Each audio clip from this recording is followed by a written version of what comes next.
bon mot. Non, la mouille la tombe. Avant qu'il me tombe ça avec bonjour. Le mot de la guette. Ça c'est ça. Avant qu'il me tombe ça le temps. On a sur mais après on a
miroir ya Congo ou ceux qui province pas besoin de ça oui le mec la bonne chose à faire ça c'est ça ça les ala la banzela na biso nda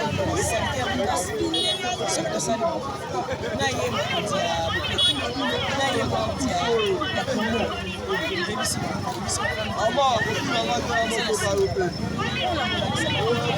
oh bango balobaki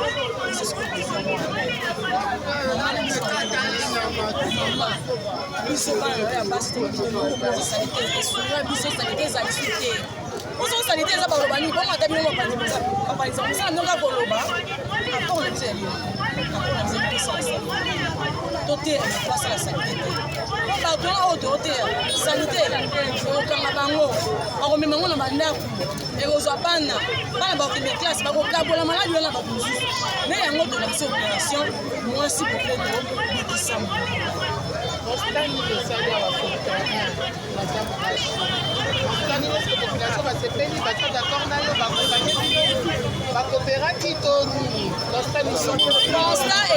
constat ezali que population azokamwa kutuke bajournaliste botiki tv boye na terrain mais balobi na biso mama bape na mama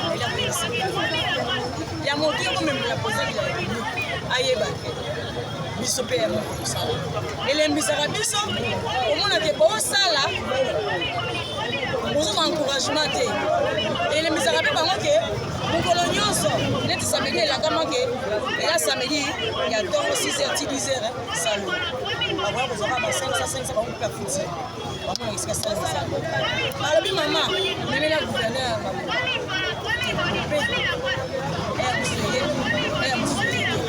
soki esali besmele esali te kotonga te esengeli bokete lobaka ezalaka poto mona asakite te ezaladi akoyeye popeto azala en mouvement mokolonga mokolo asala intervalite elakisi elamusi lisusu mokonza moko ke ndakisi opesaka bala ya kobansa ete na fulu bwaka na basomosusi mpona waka mingi moko aloba na dage alebi na Congo na dictionnaire ya Congo mo ya maintenance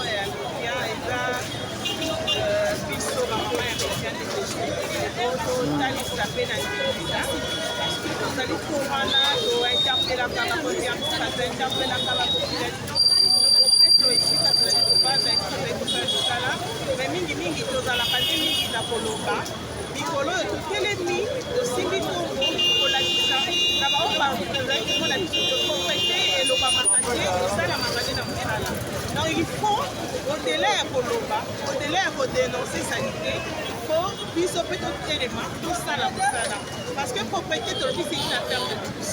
Tout le monde doit s'engager, tout le monde doit participer, contribuer, tout cela la plus belle.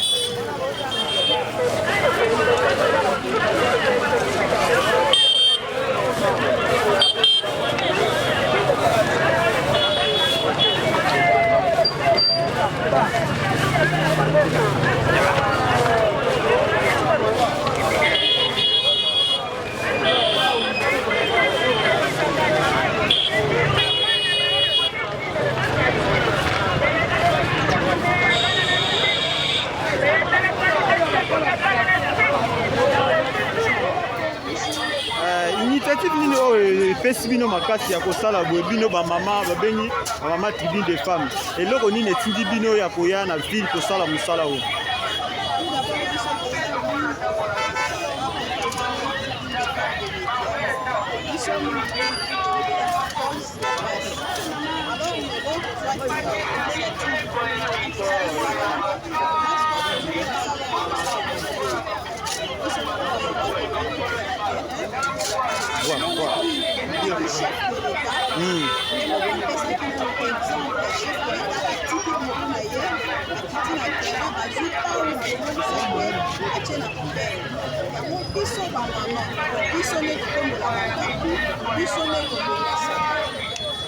soki batiki boyinani ya kosala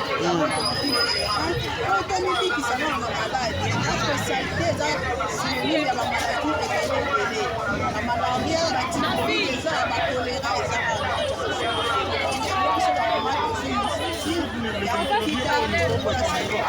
okosala mpe na bamama mosusu esika ovandi otali nzinganzinga na yo soki eza ndenge nini soki eza salite omolaka basalite wana kozela kaka te mokonzi ya mboka to gouverneur ya ville yo mama zwa initiative longola salite debe bosenga nini na bakonzi ya mboka papa mosala oyo bosala basoutenir bino to ndenge nini na bakonzi ya mboka tobasengaka soutien parce que oyo bautili ya mosala mpenza mingi te neti sikoyo awa osangisi basalite lolenge ya komema oyo okende lobaka eza te donc tokosenga bakonzi ya mboka basoutenir biso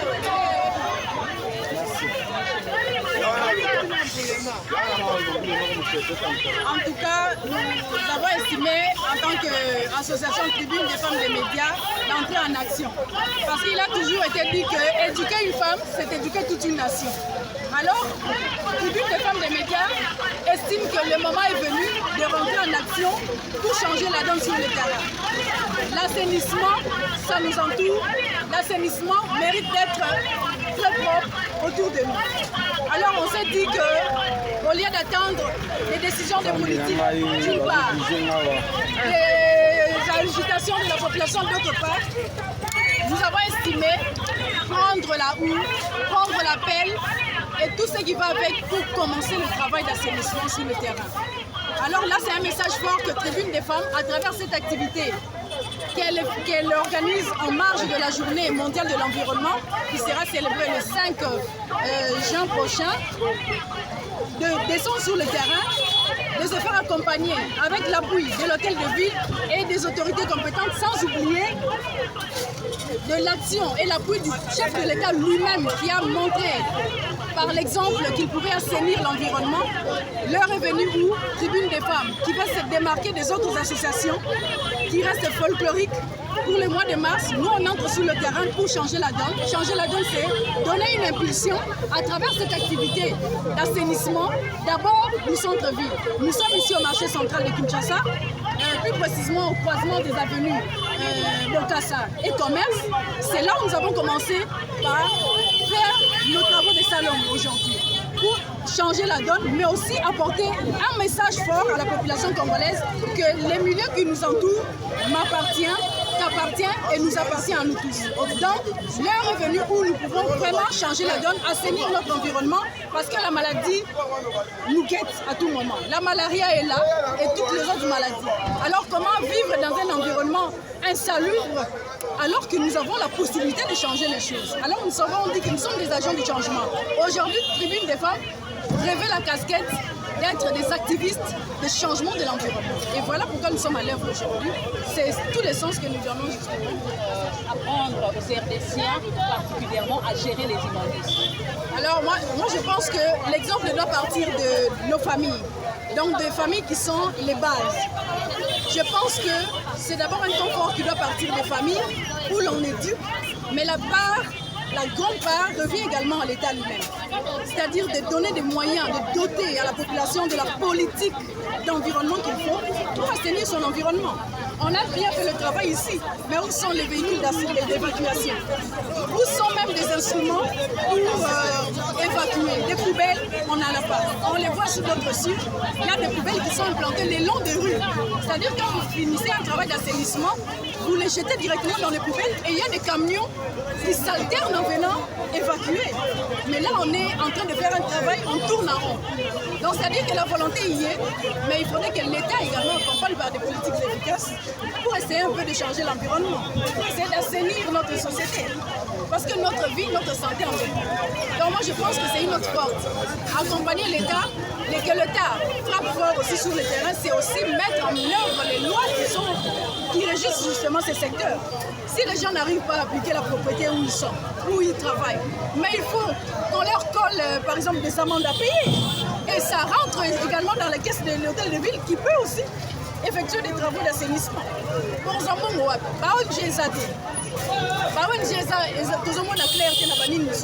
mais c'est à travers des sanctions, c'est à travers des amendes que vous pouvez faire payer tous ceux qui vont à l'encontre de la loi, qui peuvent aider pour faire des travaux d'assainissement. Merci Donc, beaucoup. Je pense que c'est des politiques efficaces.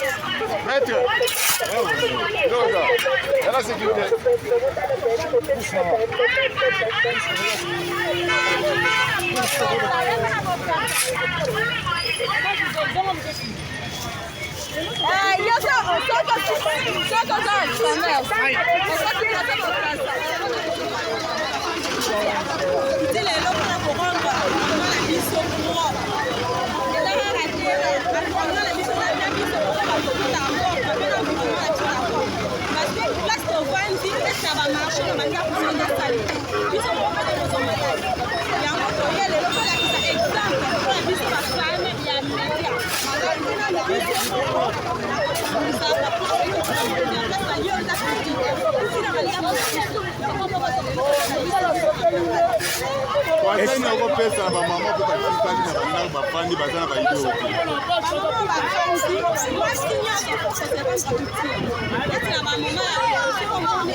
mwasi opekokosa esangisi biso tokomola kosala salongo afeke place eboma président de la république apesa biso coup de pouce apandaki na liboso kosala salongo elebo yango biso anga todeside lelo mokwa lelo tosala salongo tosala mama oyo bapanda sango oyo bachaine ebele na télévision na radio na presse topesi exemple po yo mpesi ozali mama otelema okomisa place ezaka te ozela président de la république kuna pa na ye aya kobomisa yo mpesi yo ozali kobomisa maladi ezwa biso te yango wana mokokosa merci.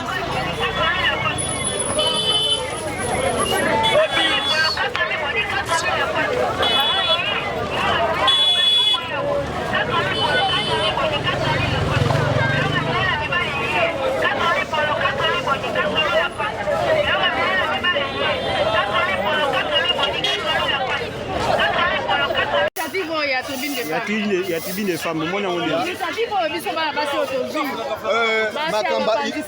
Oui, makambo ya bapanzisango tomoni bango brusquement bayawa.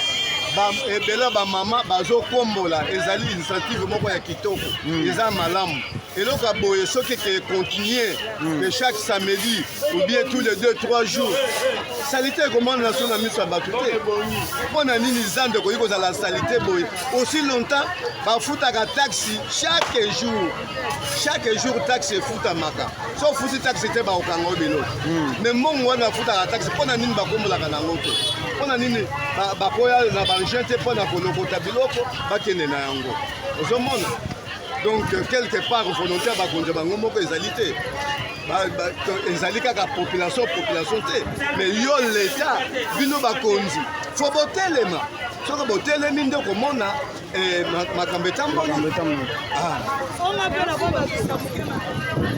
mosala oyo ya kontrole biloko boye etalika gouverneur mpe ye moko kode boye mpe aza na kati ya mosala oyo kode boye mpe liso bango nde bakosalisa mpe mosala oyo parce so bobimisi boye boke bazosenga bato ya commune 600 000 mpo na camion eya kolokota basalite oyo soki commune wana ezokotisa 600 000 wana te poso te kolonga na nzela te biloko eza ya leta kozosenga mbongo mpo na nini parceke toza na kati ya kobongisa mbongo nini mboka komo boko bandozwa basalite tobimisi na batera se totie libanda kukumesa otinda moto aya kozwa mutuko bozosenga 600 000 ya carburant mpona nini kosenga 600 000 ya carburant awa ti biso toza na zanzu ngobila akitola biso mutuka bayakola moto biloko parceke ngai naza congolais naza de pare de basalite oyo ezofingisa mokonza mboka salite so evandi place moko mai mpe ye etimbolaka moko biso population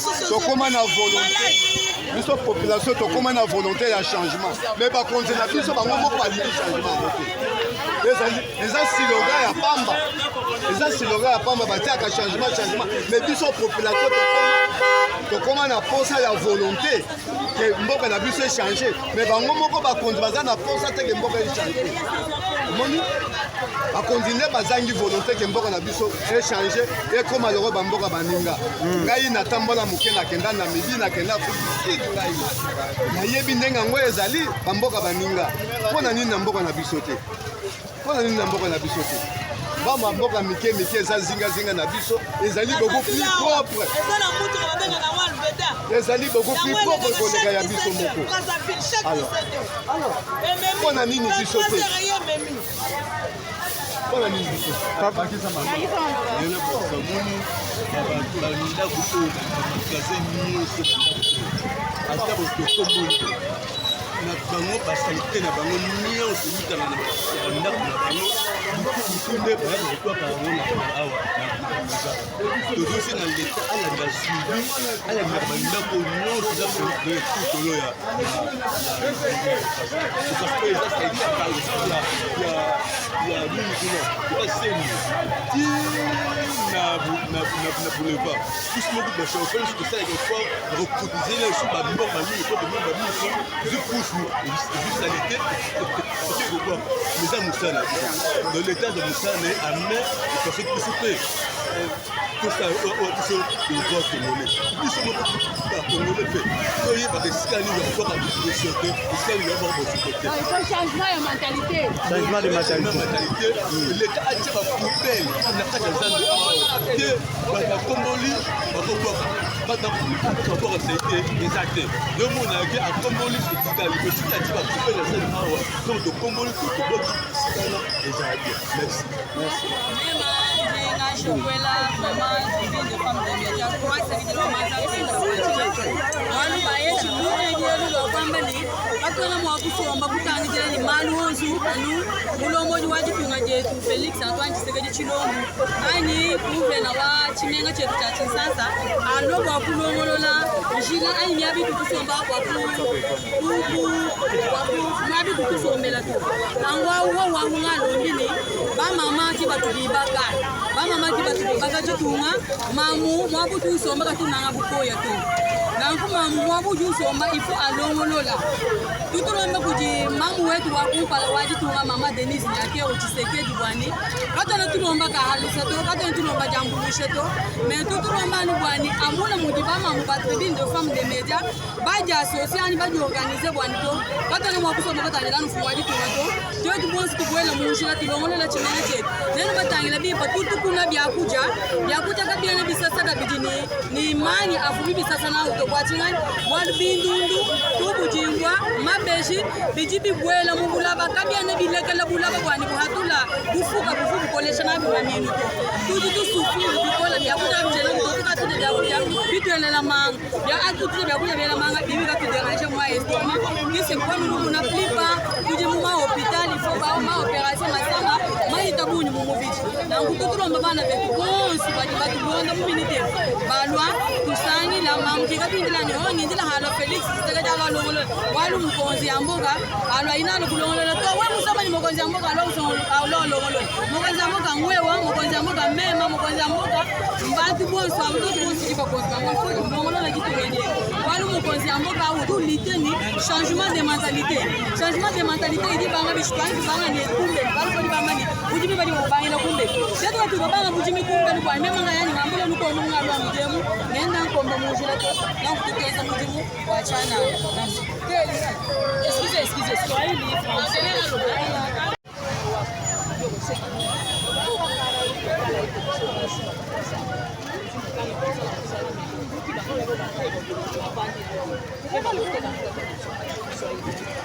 Okay, wandugu wapenzi wasikilizaji, leo Tribune des Femmes des Médias, wanawake watangazaji wa habari wanashuka kwenye mtaa wa Zandu juu ya kufanya salongo. Tunataka kuonesha example kwa wamama ya soko. Wamama ya soko biko nauzisha kwenye uchafu iko. Wanatafuta mafuta kwenye uchafu iko. Mais Tribune des Femmes des Médias hatuko tu ya kuongea wala kupasha habari, mais tunashuka hapa commerce juu ya kufanya kwanza salongo. Ndio mshangazo kubwa kuona wamama wanatafuta mafuta kazi ya uchafu. Kwenye uchafu iko inaleta magonjwa, inaleta mambo kaza wa kaza. Na ndio tunaomba kwa leta yetu ya Kongo, wangipima kutusaidia, wangipima kutuangalia, paske tuko na mafikara ya bie ya kazi. Ona tunafagia, tunakusanyisha uchafu, na tunakosa vifaa ya kazi, tunakosa vifaa ya kuzoa vichafu, tunaikosa. Na ndio tunaomba wakaaji ya Kinshasa, usikuwa unaikala fazi ya buchafu, paske buchafu inaleta magonjwa. Mbona unaweza uzisha fazi ya buchafu? Mbona unaweza tafuta mafuta fazi ya buchafu? Na ndio leo Tribune des Femmes des Médias, wanawake watangazaji wa habari tunashuka leo sur le terrain juu ya kuonesha mfano, juu ya kuonesha mfano kwa wengine, tusiishi fazi ya buchafu. Na ndio ile mama journaliste il y a des moyens qui sont à la disposition. On n'allait pas faire ce genre de travail. Les femmes se sont mis debout pour faire ce travail-là à la place. Mais je vous demande de continuer, de soutenir les gens, montrer l'exemple aux autres, parce que la maman qui est comme les femmes, debout pour ce travail-là. J'espère et je pense que c'est un message fort au niveau de nos promesses, de leur compère, de leur prendre ma conscience pour leur travail, parce qu'ils sont là pour ça. Pour passer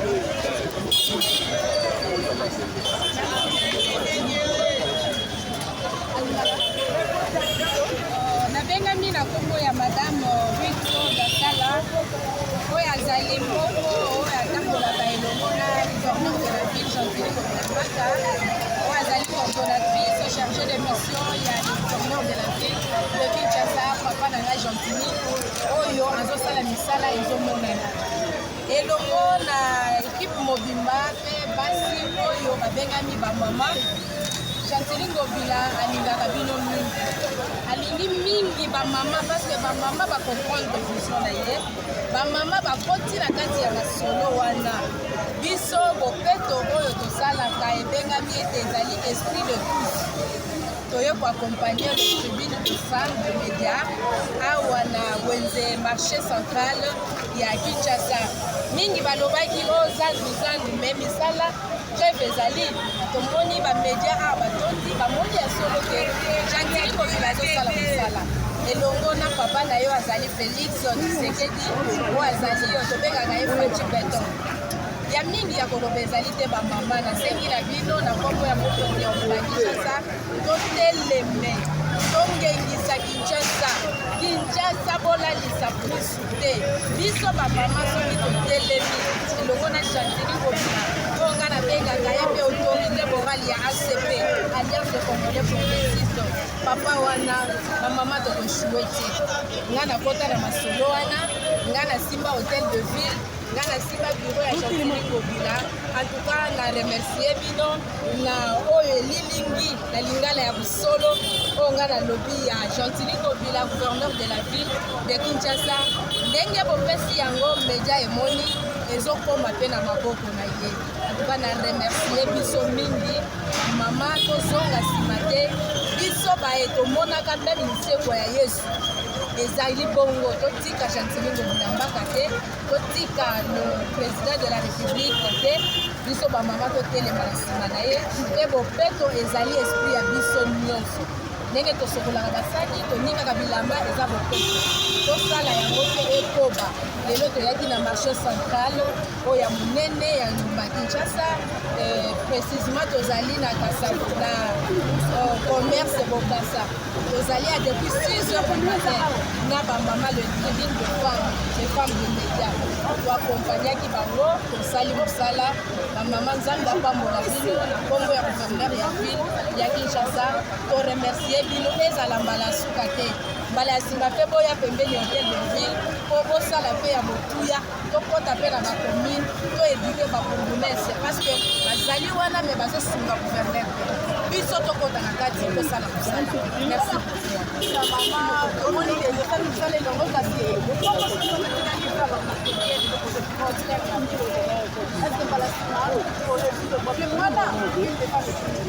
oui mama nakoloba ete iyo parce que Jean-Thierry Kobila ntango apesi yo fufu apesaka na biloko ya kolela lelo ezali mbala ya liboso bino bokoti na vision na ye lokola bocomprendre kaka na kombo na ye rythme bopeto akokita na terrain ntango toyokani ekozala certain dimanche samedi okozwa bamateriel merci beaucoup. Merci.